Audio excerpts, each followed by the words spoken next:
আজকের ক্লাসে স্বাগত সকলকে। আমরা এই ক্লাসগুলোতে জয়েনিং ইনটু সিম্পল সেন্টেন্স শিখছি, অর্থাৎ সিম্পল সেন্টেন্সে কিভাবে জয়েন করব সেইগুলোই শিখছি। আজকে তৃতীয় দিনের ক্লাস, অলরেডি দুটো ক্লাস হয়ে গিয়েছে। যারা মিস করে গেছো তারা দেখে নিও, ডিসক্রিপশন বক্সে লিঙ্ক দেওয়া থাকবে। তো আজকে যে টপিক সেটা হচ্ছে by using a preposition with a noun or gerund, অর্থাৎ কি নাউন বা জিরান্ডের সাথে প্রিপোজিশন ব্যবহার করে আমরা সিম্পল সেন্টেন্সে কিভাবে জয়েন করতে পারি সেটাই আজকের ক্লাসে শিখব। তো যেগুলো ব্যবহার করে আজকে আমরা সিম্পল সেন্টেন্সে জয়েন করব সেইগুলো সম্পর্কে একটু ক্লিয়ার কনসেপ্টটা না থাকলে আমরা কিন্তু ঠিকঠাকভাবে শিখতে পারবো না। তো দেখো বলা আছে যে by using a preposition use করা হবে। প্রিপোজিশন সম্পর্কে অলরেডি তোমাদের ধারণা আছে। প্রিপোজিশন বিভিন্ন যে in, on, by, for, after, before ইত্যাদি যে ওয়ার্ডগুলো আমরা ব্যবহার করি নাউন বা প্রোনাউনের অবস্থা বোঝানোর জন্য, সেগুলি প্রিপোজিশন। এই প্রিপোজিশন কার সাথে ব্যবহার করতে হবে? দেখো, উইথ আ নাউন, নাউনের সাথে প্রিপোজিশন ব্যবহার করে অথবা জিরান্ডের সাথে ব্যবহার করে। নাউন তোমরা জানো, নাউন হচ্ছে নেমিং ওয়ার্ড, তাই তো? এখানে কিন্তু নাউন বলতে কোনো ব্যক্তি বস্তুর নাম নয়, এখানে যে ভার্বগুলো ব্যবহার করা হয় সেই ভার্বের নাউন ফর্মগুলো আমাদেরকে কিন্তু নিয়ে আসতে হবে, অর্থাৎ ভার্ব থেকে নাউনে কনভার্ট করতে হয় কোনো কোনো ক্ষেত্রে প্রয়োজন মতো। আর জিরান্ডটা কি? জিরান্ড হচ্ছে এই যে V1 আমরা বলি, V1, V2, V3, V1 সাথে আইএনজি যোগ করে গঠন করা হয় এবং এটা কি করে? নাউন এবং ভার্ব এই দুটোর কাজ একই সাথে করে, এই জন্য এটাকে বলা হয় ডাবল পার্টস অফ স্পিচ। আগের ক্লাসে আমি বলেছিলাম যে পার্টিসিপলটা যেরকম ভার্ব আর অ্যাডজেক্টিভ হয় সেটা অ্যাডজেক্টিভের কাজ করে, ঠিক জিরান্ডো হচ্ছে ভার্ব আর হচ্ছে নাউন, এই দুটো পার্টস অফ স্পিচের একটা কম্বিনেশন, এবং এটা কিন্তু নাউনের কাজ করে। পার্টিসিপল যেমন অ্যাডজেক্টিভের কাজ করেছিল, ঠিক না এই জিরান্ড হচ্ছে কিসের কাজ করবে? নাউনের কাজ করবে। আমরা যে বিভিন্ন কাজের নামগুলো বলি সেইগুলোই আসলে জিরান্ড। ধরো ওয়াক মানে কি? হাঁটা, তাই তো? যখন আমরা ওয়াকিং বলি সেই ওয়াকিংটা কিন্তু জিরান্ড হয় যখন আমরা হাঁটাকে কোনো নাম হিসেবে বলছি। ধরো তুমি বলছো যে walking is a good exercise, এই যে এখানে হাঁটা হচ্ছে একটা ভালো ব্যায়াম, এখানে কিন্তু এটা জিরান্ড হিসেবে ব্যবহার করা হচ্ছে, কারণ এটা একটা কিসের নাম? একটা কাজের নাম বোঝাচ্ছে, ঠিক আছে? তো এই যে জিরান্ড, এই জিরান্ড ব্যবহার করেই আমরা সিম্পল সেন্টেন্সে জয়েন করতে পারি। তো চলো একে একে বিভিন্ন এক্সাম্পলে আমরা দেখে নিই জিরান্ড বা নাউনের সাথে কিভাবে প্রিপোজিশন বসিয়ে আমরা সিম্পল সেন্টেন্সে জয়েন করতে পারি। তো দেখো, প্রিপোজিশন তো অনেকগুলো রয়েছে, তার মধ্যে কোন কোন প্রিপোজিশনগুলোকে বেশি ইউজ করা হয় সিম্পল সেন্টেন্সে জয়েনিংয়ের ক্ষেত্রে তার একটা লিস্ট আমি দিয়ে দিচ্ছি। দেখো স্ক্রিনেই একটা লিস্ট এসেছে, সেই লিস্ট থেকে তোমরা দেখে নিতে পারবে। এই প্রিপোজিশনগুলোই সাধারণত ব্যবহার করা হয়। এবার কোন ক্ষেত্রে কোনটা আমরা ব্যবহার করব সেই যে এক্সাম্পলগুলো থাকবে সেইগুলোতে কিন্তু আমাদের পরিস্থিতি বুঝে সেটাকে কোনটা সুইটেবল হবে সেটা ইউজ করতে হবে, ঠিক আছে? তো এই এক্সাম্পলটা দেখো, he came here, you had already left দেন।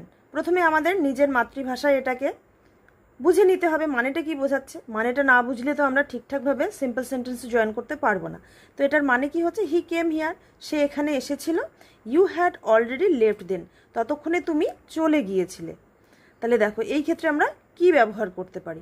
আর একটা জিনিস আমাদের মাথায় রাখতে হয় যে সিম্পল সেন্টেন্সে যে আমরা কনভার্ট করব বা জয়েন করব সেই ক্ষেত্রে কিন্তু আমাদের সিম্পল সেন্টেন্সের বৈশিষ্ট্যগুলো আগে জানা দরকার।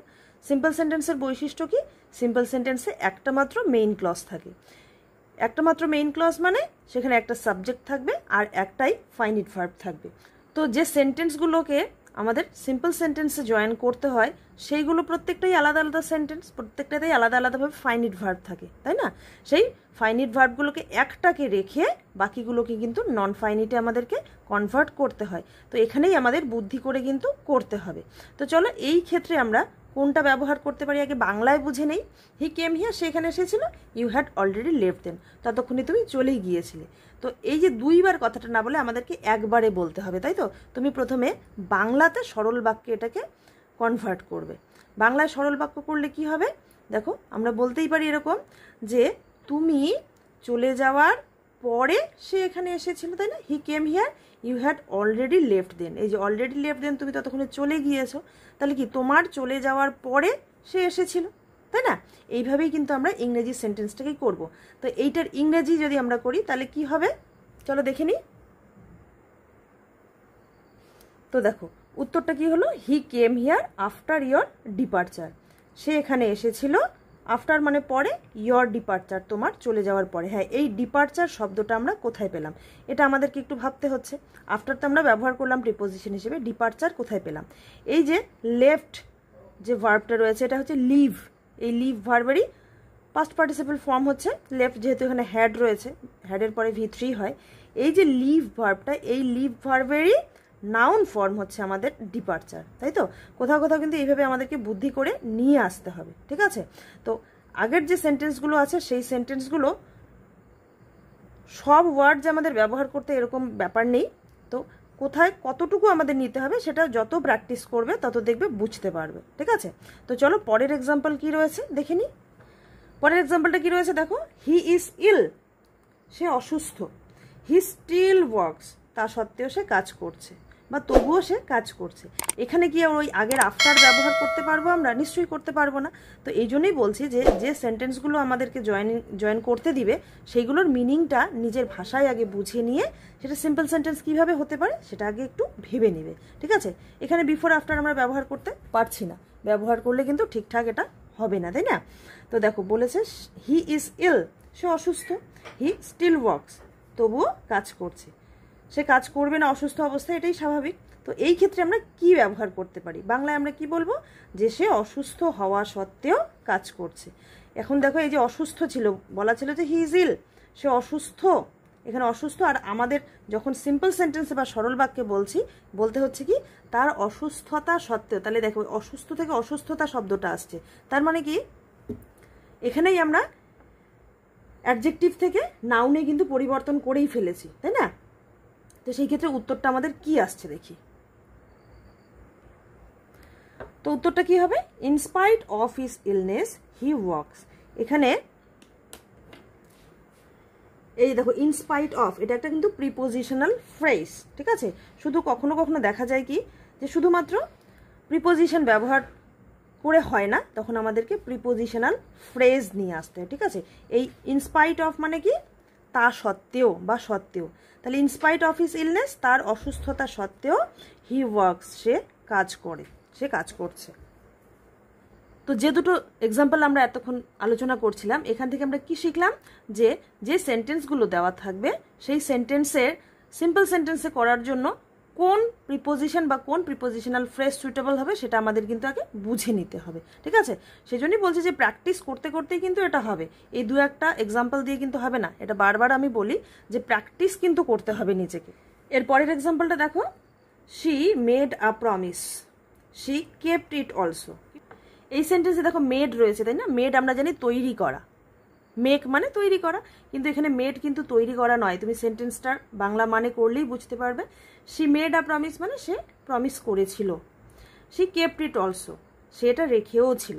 তাহলে এখানে দেখো আগের যে দুটো উদাহরণ আমরা দেখলাম, আফটার ব্যবহার করেছি, ইনস্পাইট অফ ব্যবহার করেছি, সেইগুলো কিন্তু এখানে আসছে না। এখানে আমরা কি নিয়ে আসতে পারি দেখো, মানেটা আগে বুঝে নিই, বাংলাতে আগে সরল বাক্য করিনি। She made a promise, say promise করেছিল। শি কেপ্ট ইট অলসো, সেটা রেখেও ছিল।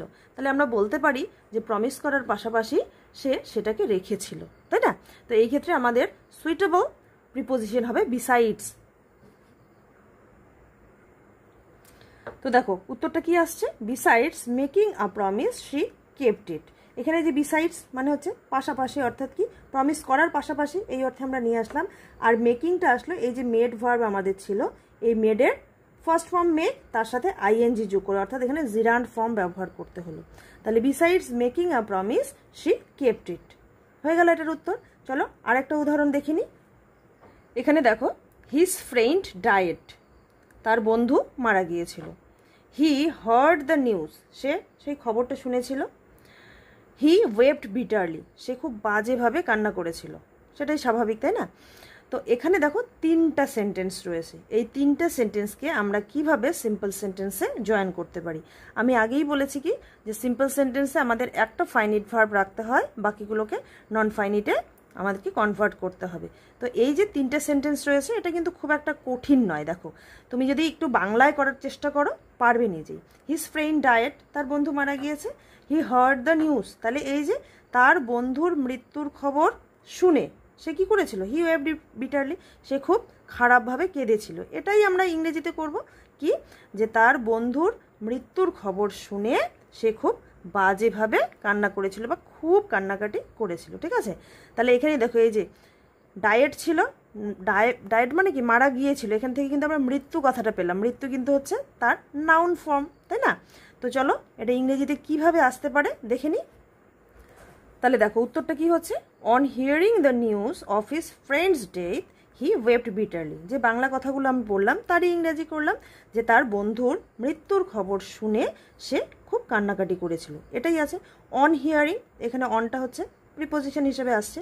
এই যে হিয়ারিং কোথা থেকে আসলো, যে হার্ড ভার্বটা ছিল, হার্ডের ফার্স্ট ফর্ম কি হিয়ার, তার সাথে আইএনজি যোগ করা হলো, অর্থাৎ কি এখানে জিরান্ড করা হলো। তাহলে অন হিয়ারিং দ্য নিউজ, কিসের নিউজ? এবার এই যে দেখো নিউজটা ছিল হচ্ছে এই যে তার বন্ধুর মৃত্যুর, তাহলে news of his friends death, এই দেখো ডায়েট থেকে ডেথ, এটা হচ্ছে নাউন ফর্ম ব্যবহার করা হলো। তারপরে লাস্টের যে সেন্টেন্সটা ছিল আমাদের হি ওয়েপ্ট বিটারলি, সেটার কিন্তু আর কোনো পরিবর্তন করতে হয়নি। ঠিক আছে, তো এইভাবেই যে সেন্টেন্সগুলো আমাদের দেওয়া থাকবে, যেইগুলোর আমাদের সিম্পল সেন্টেন্স করতে হয়, সেইগুলোতে ঠিক কী মানে বোঝানো হচ্ছে সেটা আমাদের ভালোভাবে বুঝে নিয়ে তার সাথে কোন সুইটেবল প্রিপোজিশন আসতে পারে সেটা কিন্তু আমাদেরকে বুঝতে হবে। এবং এটা দু একটা প্র্যাকটিস করলে কিন্তু হবে না, আমি বারবারই বলছি প্রচুর প্র্যাকটিস করো, দেখবে নিজেরাও একটা সময় একদম প্রপারলি করতে পারবে। তো এই ক্লাসগুলো তোমাদের কেমন লাগছে, আদৌ কোনো উপকারে আসছে কিনা, কোনো কাজে লাগছে কিনা, অবশ্যই কিন্তু কমেন্ট করে জানাবে। আর যদি ভালো লেগে থাকে তাহলে অবশ্যই ভিডিওতে একটি লাইক দেবে, বন্ধুদের সাথে শেয়ার করবে আর চ্যানেলটিকে সাবস্ক্রাইব করবে এরকম ভিডিও পেতে।